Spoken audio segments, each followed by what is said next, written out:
നമസ്കാരം, ഞാൻ Suryavasan. Chemmanur international jewellers Kaumudi ഹെഡ്ലൈൻസിലേക്ക് സ്വാഗതം. Presented by NCDC. കെടുതി വിതച്ച കാറ്റ്. തമിഴ്നാട്ടിൽ വ്യാപക നാശം വിതച്ച വർധ ചുഴലിക്കാറ്റ്. 2 മണിയോടെ തീരം തൊട്ട കാറ്റിൽ റെയിൽ പാളങ്ങളും വൈദ്യുതി ലൈനുകളും തകർന്നു. ചെന്നൈ മേഖലയിൽ 100 കണക്കിന് വൻമരങ്ങൾ കടപുഴകി. ബംഗാൾ ഉൾക്കടലിൽ രൂപം കൊണ്ട കാറ്റ് വീശിയടിക്കുന്നത് മണിക്കൂറിൽ 150 കിലോമീറ്റർ വരെ വേഗതയിൽ. തമിഴ്നാട് മേഖലയിൽ 3 മണിക്കൂർ വരെ വീശുമെന്ന് കരുതപ്പെടുന്ന ചുഴലിക്കാറ്റിനെ നേരിടാൻ ആന്ധ്രയിലും വിപുല സന്നാഹം. രക്ഷാപ്രവർത്തനങ്ങൾ പൂർണ്ണ സജ്ജമായി ഇരു സംസ്ഥാനങ്ങളിലും സേനാ വിന്യാസം. ചെന്നൈ വിമാനത്താവളം അടച്ചും സബർബൻ ട്രെയിനുകൾ റദ്ദാക്കിയും മുൻകരുതൽ. ടോം ജോസിനെ തൊടാതെ. മഗ്നീഷ്യം ഇറക്കുമതി കേസിൽ ടോം ജോസിനെതിരെ നടപടി വേണ്ടെന്ന് ചീഫ് സെക്രട്ടറി. വിജിലൻസ് കേസ് നിലനിൽക്കില്ലെന്ന നിയമ സെക്രട്ടറിയുടെ കുറിപ്പ് സഹിതം ചീഫ് സെക്രട്ടറിയുടെ റിപ്പോർട്ട് മുഖ്യമന്ത്രിക്ക്. അഡീഷണൽ ചീഫ് സെക്രട്ടറി പദവിയിലുള്ള ടോം ജോസിനെ സ്ഥാനത്തു നിന്നും മാറ്റണമെന്നായിരുന്നു വിജിലൻസ് ഡയറക്ടറുടെ ശുപാർശ.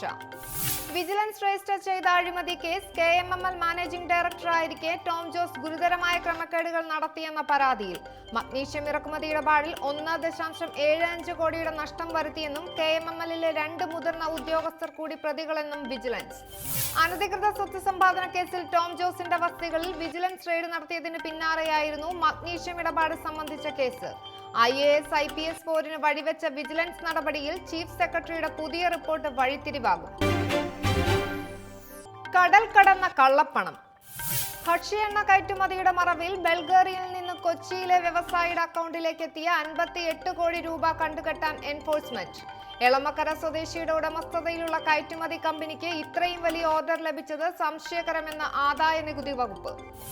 വിഷയത്തിൽ വിവിധ ഏജൻസികൾക്ക് കമ്പനി ഉടമ ജോസ് നൽകിയ വിശദീകരണത്തിൽ അപാകതകളെന്ന അന്വേഷണ സംഘം. എൻഫോഴ്സ്മെന്റ് നടപടികളിൽ ഉടമയ്ക്ക് പരാതിയുണ്ടെങ്കിൽ ഏജൻസിയെ സമീപിക്കാമെന്നും വിശദീകരണം.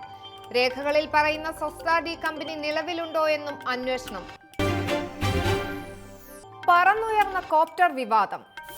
അഗസ്റ്റ വെസ്റ്റ്ലാൻഡ് ഇടപാടിൽ അന്വേഷണം ഉന്നതരിലേക്ക്. കേസുമായി ബന്ധപ്പെട്ട് മുൻ പ്രധാനമന്ത്രി മൻമോഹൻ സിംഗിന്റെ ഓഫീസിലെ പ്രമുഖരെ ഉൾപ്പെടെ CBI ചോദ്യം ചെയ്യുമെന്ന് സൂചന. നീക്കം അറസ്റ്റിലായ മുൻ വ്യോമസേനാ മേധാവി SP ത്യാഗിയുടെ മൊഴിയുടെ അടിസ്ഥാനത്തിൽ. ഹെലികോപ്റ്റർ ഇടപാടിലെ വ്യവസ്ഥകളിൽ മാറ്റം വരുത്തിയത് മുൻ പ്രധാനമന്ത്രിയുടെ office അറിഞ്ഞുകൊണ്ടെന്ന് SP Tyagi.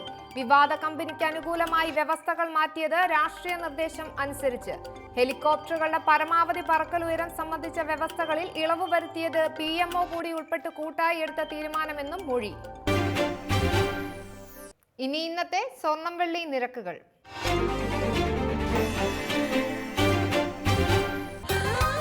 Dubai gold and diamond സ്വർണ്ണ വെള്ളി നിരക്കുകൾ നിങ്ങൾക്കായി അവതരിപ്പിക്കുന്നത് Dubai gold and diamonds, India, UAE, Oman, Bahrain. സ്വർണം ഗ്രാമിന് 2620 രൂപ, പവൻ 20,960 രൂപ, വെള്ളി ഗ്രാമിന് 45 രൂപ. ദുബായ് ഗോൾഡ് ആൻഡ് ഡയമണ്ട് സ്വർണ്ണ വെള്ളി നിരക്കുകൾ നിങ്ങൾക്കായി അവതരിപ്പിച്ചത് Dubai gold and diamonds, India, UAE, Oman, Bahrain. Chemmanur international jewellers Kaumudi headlines presented by NCDC സമാപിക്കുന്നു. അടുത്ത ഹെഡ്ലൈൻസ് വൈകിട്ട് 5:30. നമസ്കാരം.